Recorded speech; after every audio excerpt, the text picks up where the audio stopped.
working on a Smith 199-200 gas fire commercial grade hot water heater. So I'm here troubleshooting it.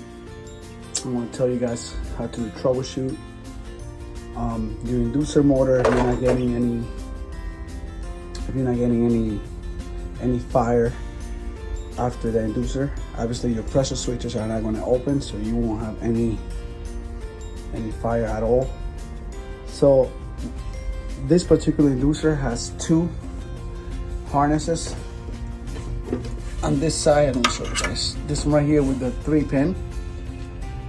This one brings you at 120 volts, and it plugs into that side of the inducer.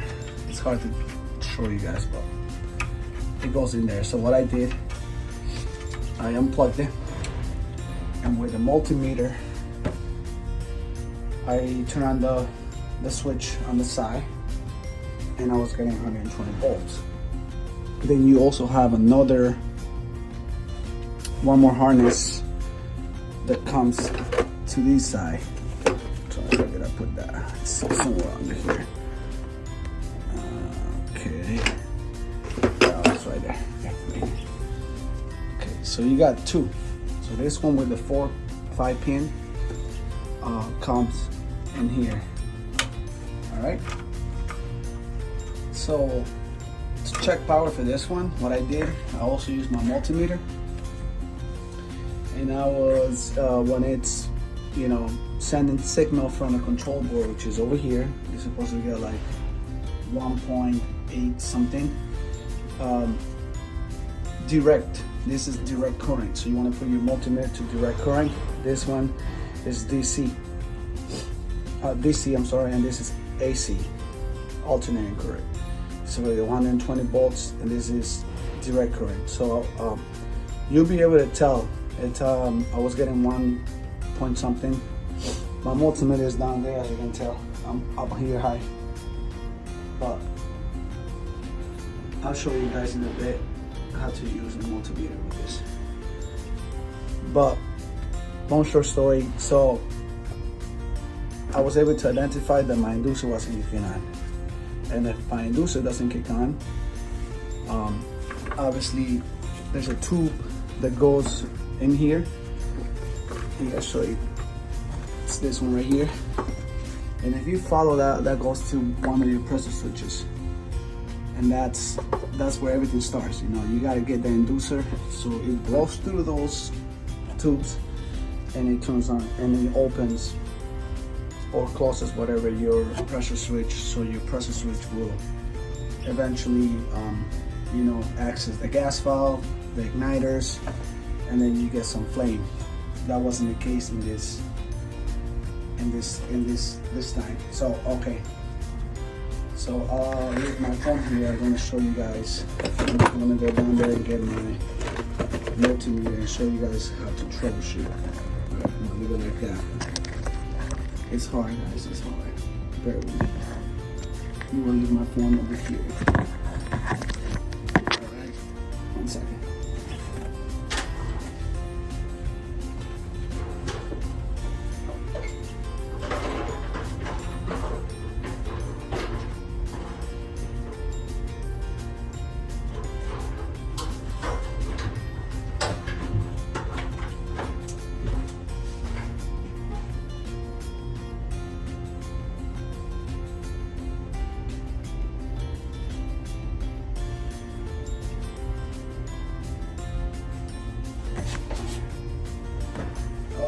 I'm back.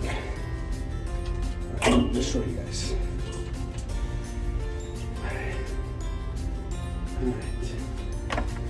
I'm set my multimeter. I'm using the Fluke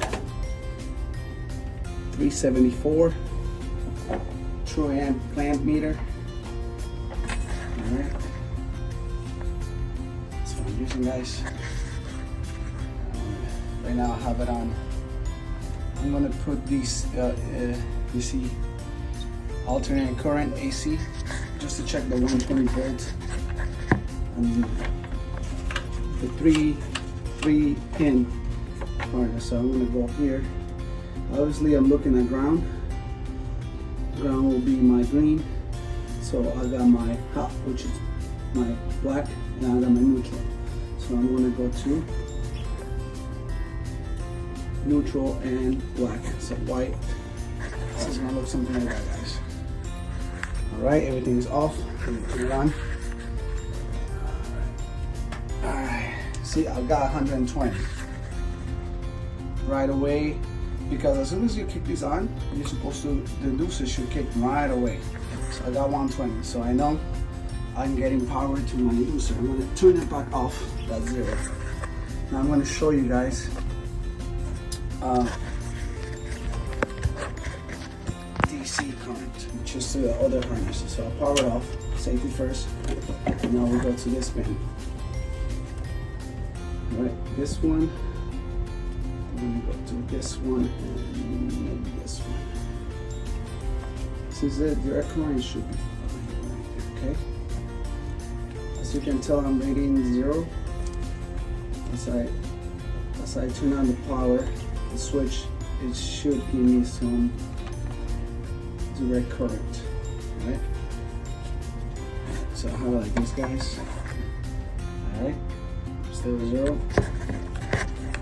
And I want to turn it on inside, and it's showing me 0. Right now it's showing me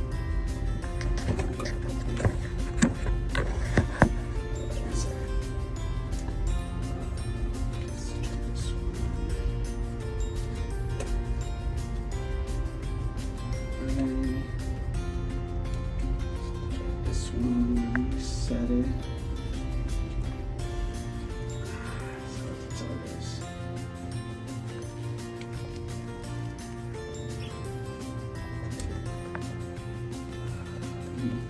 It's hard to do it this way.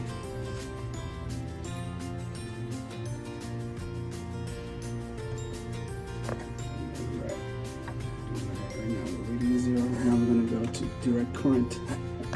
See how it's telling me in 4.4. Put some light in here. Alright, so I'm going to turn it off. Turn it back on. Let's go to the switch. When it's off, it shows me -1 or 0 completely. As I turn it on, it should give me some direct current. In this case, I got 4.4, and then I'm going to switch to this one. So I got 23 direct current. Right. Let's see. I turn it back off. Turn it back on. Okay, I am getting my direct current to it. 22.8. Alrighty. And if I keep checking the other pins.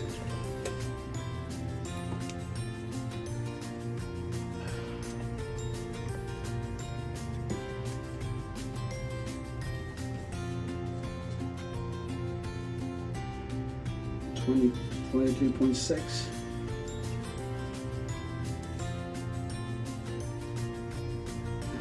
18.1 direct current in this one. So nothing. And 23. 17.2 black. So I am getting direct current here, guys. I am getting some voltage over there. So that's how I find out it wasn't an electrical issue, but it was the inducer itself. So even though I'm not getting communication from this harness, as soon as I put 120 volts, it should kick on. It should fire up, and it's not doing it. So this baby has to be replaced. I'm going to show you in another video how to replace it. So just for the record, the parts are not cheap. I bought these inducer. I have it down there. This inducer is $1,000. So as a technician, you want to double check. Always double check. Make sure you are troubleshooting the system and make sure you're buying the right parts. Okay? Because you don't want to buy a part and that's not your problem. That's not the issue. That's not going to solve it. You gotta be 100% right that the inducer is your problem. So yeah, that's what it is, guys. I'm going to show you a second video of how everything comes out, and then we'll see how that goes. Take care.